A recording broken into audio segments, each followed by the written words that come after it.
Welcome to Unfuck Your Legal Marketing, the show where we get brutally honest about marketing, business, and the messy middle of making it all work.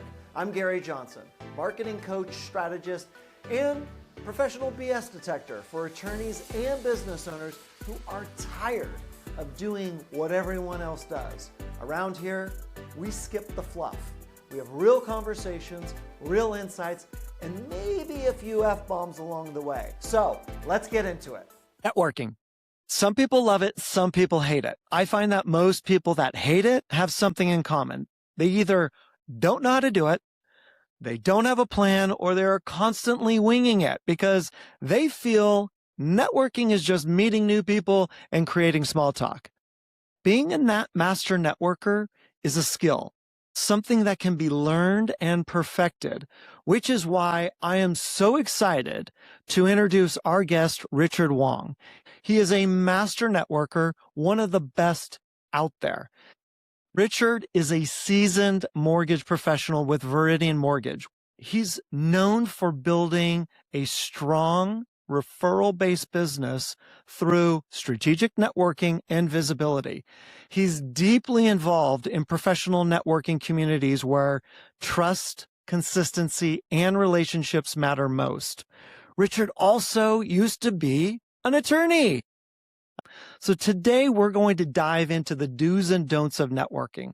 And I promise you that you will get better at networking if and only if you apply his wisdom. So Richard, welcome to Unfuck Your Legal Marketing.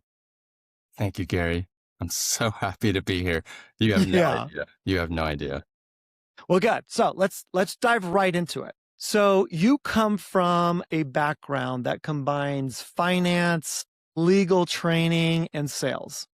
How did networking play a role in your career? You know, networking came into my career about 16 years ago now. But back then, it was such an unknown, and there was such a misconception as to what business networking is all about. When I got to law school, I kind of like clammed up again. I went in with this huge wave of self-esteem and confidence. And then first year law school, and the attorneys who are listening, it's just like Socratic method. It's scary. You're basically, putting your train of thought and your opinions on the line in front of your peers, in public, in front of everybody. And you usually get embarrassed. Second year, I got a little bit more comfortable, kind of like embracing that humiliation. And then by the third year, you're just, you couldn't shut me up. And that kind of like that was like the precursor to my networking days. So like years later, I got invited to the biggest networking organization in the world. Some of you may know. And it reminded me a lot of Toastmasters because of the structure of the proven formula of, how referral marketing is one of the best ways to develop your business. It's better than cold calling. It's better than advertising. It's better than PR. And I drank the Kool-Aid like you wouldn't believe it. And I embraced being a student of networking, despite the fact that I'm an introvert at heart. And what happened was, because of my experience in law school, I developed the same mentality. Like when you go into a networking room, what are some of the biggest fears? You don't know anybody, right? Right. You don't know anybody. Will they be assholes? Will I get along? Will they just bore me to death? You feel uncomfortable because you're there to what? Build relationships. Or some people may even think you're there to close business, right? Yeah. Yes. That's true. Yeah. But either way, whether you're there, when you have the mindset of like building relationships or closing business, it's still uncomfortable for most people. And so I got to the point, there's this huge inflection point in my initial networking years where I realized that you need to go in with the mindset of like embracing that embarrassment, embracing that discomfort, and kind of thriving off that. So you're not only expecting it to happen, but you're embracing it, you're cherishing it because you know you have to get through that to accomplish your goals in networking. Speaking of which, what do you think the goal of networking is? For me personally, I'm interviewing you in general. I know, what the fuck. So I would say that the main thing is to build the right relationships with the right people. For what purpose? for more business, make more money. Okay. Is that it? Well, no, I mean, there's Blow a your ton. mind. Yeah. I love how you're fucking with me. This is I great. am. See, he's But a true lawyer. Look at him just reverse this shit on me. I like it. Your answer is completely normal, by the way. It's what like 99% of the people would say. But as I drank the Kool-Aid in that first organization, I would preach networking theory based on my experiences. So like developing visibility, credibility, translate that into profitability. It was like this formula that I was living and breathing and eating and sleeping. And that has evolved over the years. Sure. It's not always like, I'm trying to develop these business relationships over a long-term period. I'm trying to be a farmer, not a hunter. And what is it all for? Of course, it's to build your business and it's to get more referrals. As I have pleasantly discovered over the years, I probably derive 80% of my new business from business networking. So I often refer to myself as a professional networker who just happens to do mortgages. Yeah. So if I hear you right, by developing these skills for networking, they don't only help out with your income, building up your business, but they also help you with all of your relationships, business and personal, and those blend together, right? Your professional ones also become your personal relationships. Yeah. And by doing that, you are fulfilling this wonderful part of our life, which is relationships, because you're building relationships that are built on trust, not transaction, as I like to say.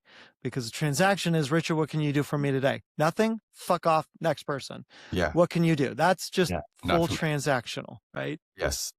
Which we see people do a lot in networking events. Yeah. Where they're like, hey, Richard, so what do you do for a living so I can really understand if you are going to be an asset to me or not? And if you aren't, all right, I'll move on to the next person. Yeah. And that's transactional, fully transactional. Yeah. And it makes you feel dirty. Sometimes. Well, it depends on how much I make, but. No. But I'm saying they are basically just qualifying you and just going in there going, okay, so what do you do? And who are the clients that you work? Okay, we're done.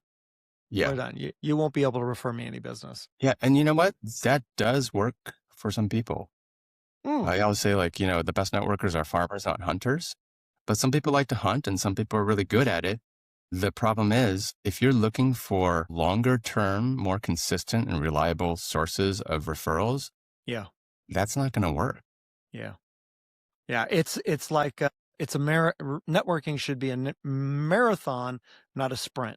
Or an Ironman, which, just so the viewers know, Richard is an Ironman. You know how you know that? He tells you. So. You said it, not me. I know I did. But, okay, so if we were to look at that and understand the philosophy behind that, right? These are long-term relationships that we're trying to build that will enhance not only our professional, but our personal lives. And by getting really good at that, we will have a more enriched life across the board now and well into the future, even into retirement. You know what?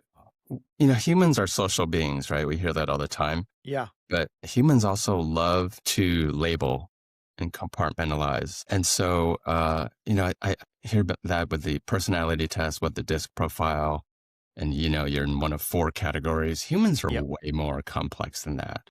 So when basic networking or traditional networking philosophies talk about how to properly meet somebody, how to give an introduction, what to say, how to follow up with additional touch points, it's so much more than that.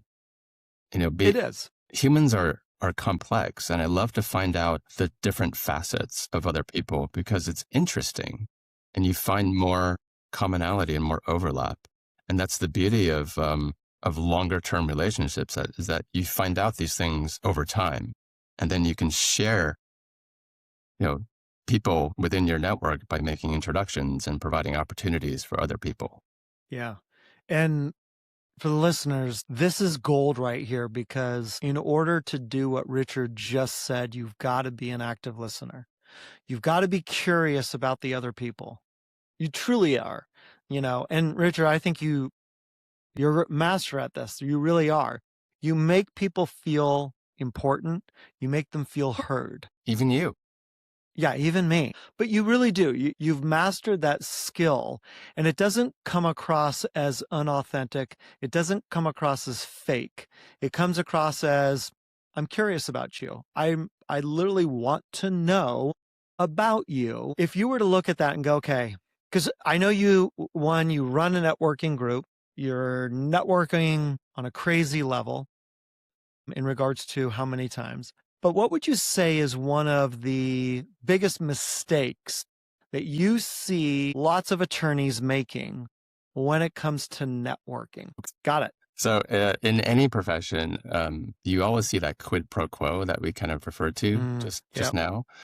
And I say that, so I see it in real estate and finance all the time, where it's like, yeah, I'd love to work with you, and I expect a reciprocal relationship. I'll give you referrals if you give me referrals in return.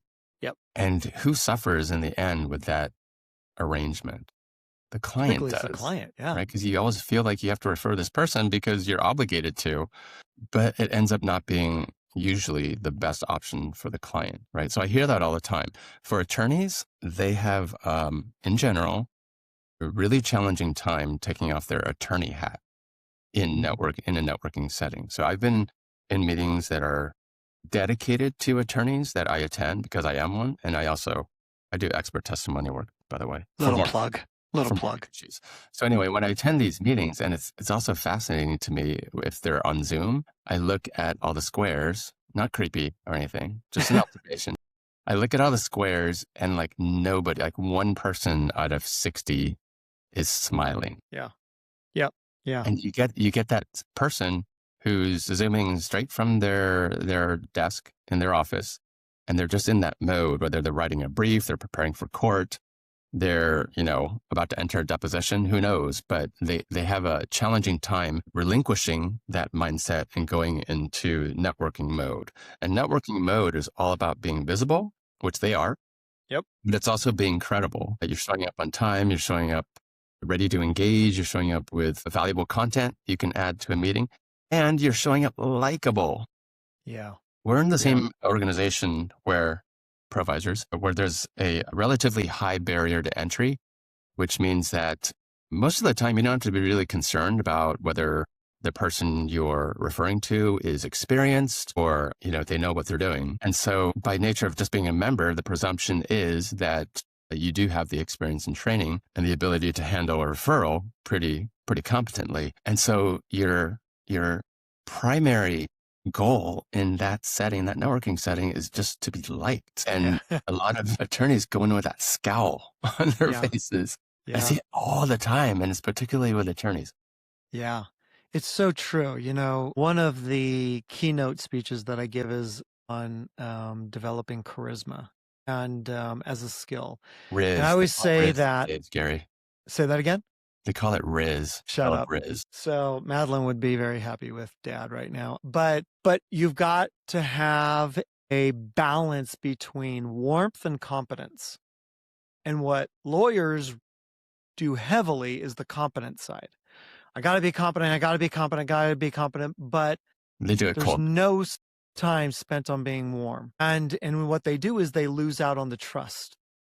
Because they trust that they can do a good job, but they don't trust that this would be the right fit, that the person really even gives a shit, because they are so cold. And I love how you had put it.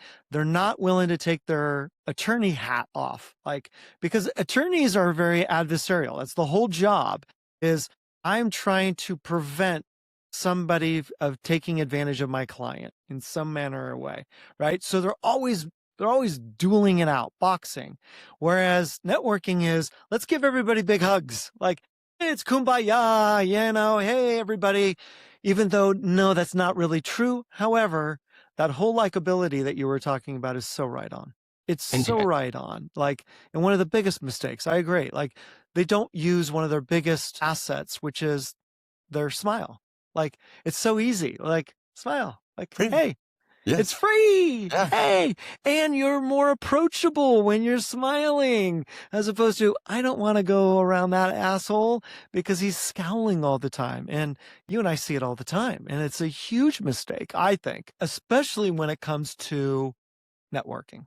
We are innately programmed to gravitate towards the smile, right? Yeah. I mean, the studies show like babies, they like people to smile. And in the networking world, if it comes down to like more than one person, let's say whether it's a family law attorney, insurance person that you're trying to refer to, none of us know at any, great detail who is technically the better professional to receive that referral. Their track record, but we really don't know how well they write. We don't know like what kind of loan programs they have at any, level of detail. So we make our decision based on whether we like them or not, right? Whether we want to see them succeed and whether we want to really personally help them out. And I actually have a presentation that I do entitled like Networking for Introverts, where we talk about because they love structure and they love having a plan, right? We talked about not having a plan when you go into a networking event. And some of the really simple strategies that you can use is just to go in with like 3 questions you want to ask first person. Yeah. What are your 3 questions? So what do you do for a living? Shut up. Just kidding. So just so everybody knows, that is one of my pet peeves is when people ask that question. The reason why is because it's used all the time. More than anything else, it's not going to make you memorable at all. So what's your real 3 questions? The first one is going to be, tell me how you got into the business. Okay. It tells me a lot about your professional history, maybe about your motivation and what you like and don't like, what you're good at, and who are the key people in your life trajectory that got you into the position you are today. I love that. Okay, that's number 1. And number 2, if the conversation goes well. And wait. I thought these were 3 conversation starters, or there are 3 questions that go one just on 3 top questions of the other. that you in the same conversation. Okay, got it. Okay, Yeah. so tell me how you got into the business. Yeah. That's just one way. Of course, there's others, but these are my favorites. Yeah. The second one is, what are your biggest challenges right now? Oh, I love that. And You why go in a that little bit question? deeper. You're not necessarily limiting it to business as well. And you uncover like a ton of referral opportunities for other people, whatever they say, right? Yep. Most of the time you have somewhat of a path towards a solution.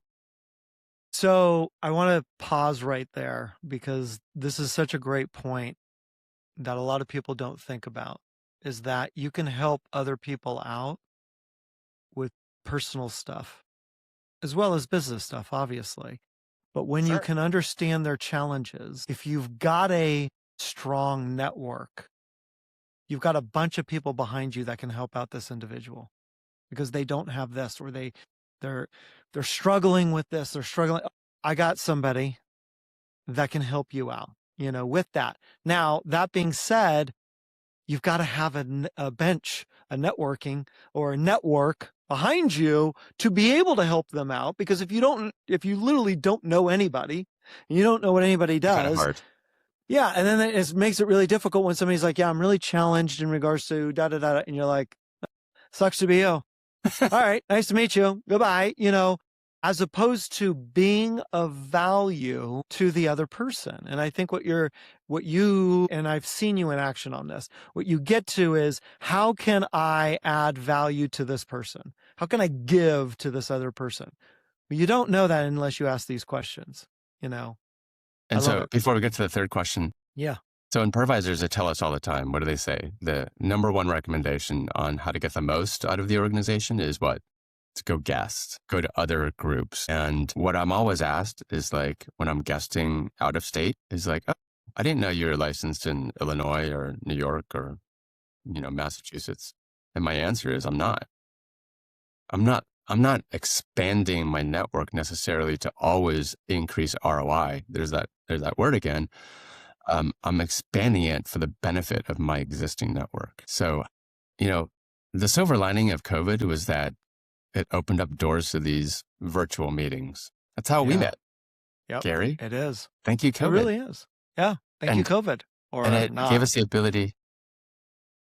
It gave us the ability to make connections in areas that we never would have before. And I thought it was the greatest opportunity. It was tickled me pink, Gary, because Boy, good God. Did you really have to use that?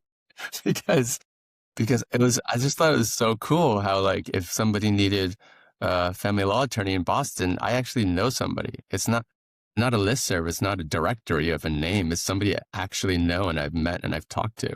Right. And you trust. And they Yes. should trust them too. It's that transference of trust why referrals are so valuable. Right. Yeah.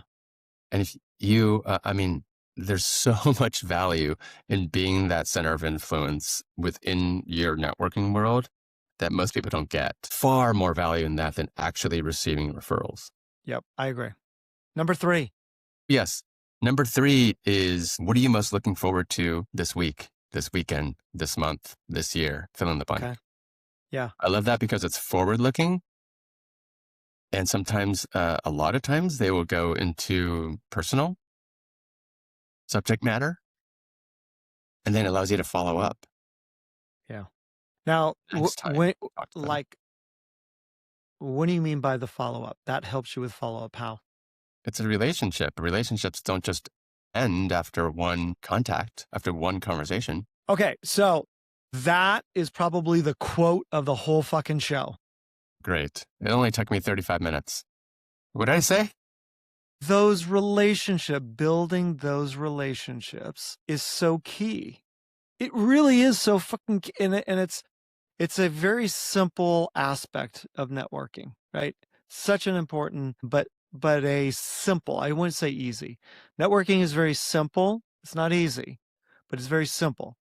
So if you do it again and again, and you are constantly looking to get better and better at it, you'll develop just wonderful, wonderful relationships that will help you in business. It'll help you in personal. It'll make life more enjoyable, but also it's just key on how do we relate with other people. Yeah. And how do we get along? Like, just literally as humans, because like you were saying before, we're social creatures. Introvert or extrovert, it doesn't make a difference. We're social creatures. And we need to realize that and lean into that instead of just winging it. Because winging it, fortunately, doesn't do us much good. But if you've got, like, you have your 3 questions. Tell me how you got into the business. What are some of your biggest challenges, and what are you looking forward to this weekend? And I love the forward thinking. When you've got that, you're like, okay, I have this structure per se, which I find with attorneys gives them more confidence when they walk into the room. Because we all have anxiety when we walk into the room. Everybody does. Everybody does. But it's at a low level. I can overcome this. Okay, I'm a little bit nervous. Who am I going to meet? Who's going to be there? It's not debilitating. I know for some people, it's debilitating that they're like, fuck this, I'm out. I'm not walking through that door. It's not for everybody. No, it's not at all. But it is totally understandable because they didn't teach us this in law school. They might have taught you a little business course, maybe how to balance your cash flow statement, but they definitely did not cover network marketing. Why would you not have a plan, have a strategy, tactics that you could utilize that fit within your strengths to do this? Yeah, I think most of the time it just comes from a lack of understanding of just basic fundamental networking theory. And that is, they understand I got to show up, but then what do you do? Right. How do you show up? What do you say? When you say it? It's just part of developing that middle layer before, after visibility, but before profitability. It's building your credibility or preventing your credibility from falling, which we've seen. We have. I start thinking about it like, let's go. As soon as you leave the door. Yeah. Your or even before then, because you got to prep for it too. But yeah, it's not when you walk through the door. You have so much other stuff, which helps with your confidence. Yeah. And you need that to be a great networker. You need how many times have you and I seen inappropriate words, actions, whatever you want to call it, in a networking setting, whether it's a meeting, like an organized meeting, or a social event? People have to think that you your credibility is always at stake. And that the credibility is just central to whether you're referable or not. Yep. Yep. It's so true, And the other thing is drinking at networking events, because you had just said, hey, there's certain things you shouldn't be doing. I like how you have the wine glass. It's empty. It's empty. It's got vodka in it. Anyways, but when it comes to drinking, because a lot of people do drink at networking events, most of them are drinking to lubricate themselves in regards to, okay, I feel a little bit better. Okay, I can get out there and I can start networking. Like it takes the edge off because they're so like liquid courage. Liquid courage. Great. But there's a law of depreciating returns, right? So, and you are a social drinker who loves wine. How do you know when to stop? Because I have seen too many times that lawyers especially will get so drunk that it ruins their reputation instantly. They'll either do stupid things, say stupid things, or just look sloppy. And then you go, would I ever refer this sloppy drunk a litigation matter? No, I wouldn't. I don't think that I don't know how the person's going to show up. So what's your feeling about that in regards to being an alcoholic that you are? I mean, you don't realize you're an alcoholic, but you really are. And I can say that because I am a recovering alcoholic. Isn't the definition of an alcoholic you drink alone? I never drink alone. No, that's not. Whoever said that? No. Alcoholic is somebody who is out of control with their drinking. Yeah. That ruins their lives. But, okay, so going back to drinking, what's your feeling about that? And is it like, do you have a process? I stop after 2. I check myself, because again, you're a very social guy, and a lot of people that you network with are also very social people who love to drink, right? Not saying that they're drunks, not saying that they're alcoholics, but where's that line for you? Wow, what a question. Where's that line for me? I would think that most professionals, especially if you're experienced, you have that wherewithal to always know that you're still in a professional setting. But whether you're drinking with Thanksgiving dinner with old college buddies, I would think that we all have enough experience with alcohol to know our limits and to apply that knowledge. Yeah. Okay, so let me push back on that. Alcohol typically makes you make bad decisions, right? So if you're inebriated, are you really thinking about, oh, this is a professional environment, I need to conduct myself, because you're already drinking and you're already going down that road where everything is a lot of fun, and I'm going to say some really horrible things and do some inappropriate actions. Yeah, I think you have to know yourself, and everybody's different, and everybody has different tolerances, and everybody reacts differently to alcohol. And we've seen the spectrum. I'm fortunate enough to at least have that basic mindfulness of what I'm doing, even if I have crossed that line as far as blood alcohol content.